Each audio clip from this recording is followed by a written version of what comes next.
राजा भोला के भक्ति में रहे मगन, खाली मारे लगा जाके दम।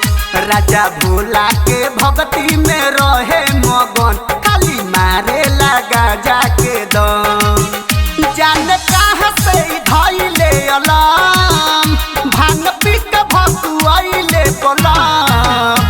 राजा भोला के भक्ति में रहे मगन, खाली मारे लगा जाके दम। राजा भोला के भक्ति में रहे मगन, खाली मारे लगा जाके दम।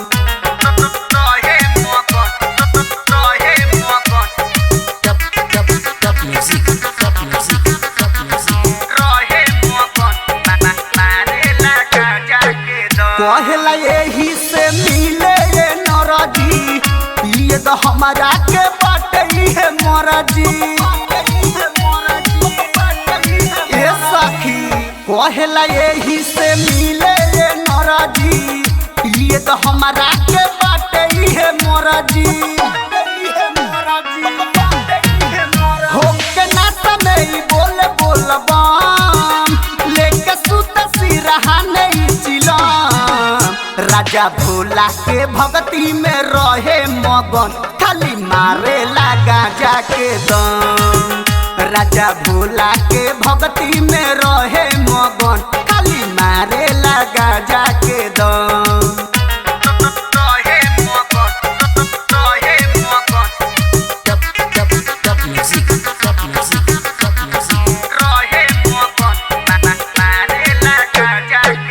गांजा या भांग के ई भइले दीवाना, अरे अन सैया कभो खाले ना खाना।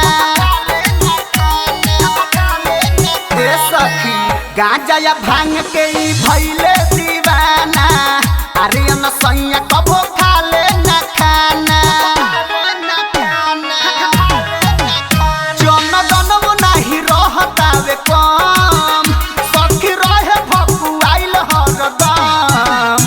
राजा भोला के भक्ति में रहे मगन, खाली मारे लगा जाके दम। राजा भोला के भक्ति में रहे मगन, खाली मारे लगा जाके दम। राजा भोला के भक्ति में रहे मगन, खाली मारे लगा जाके दम।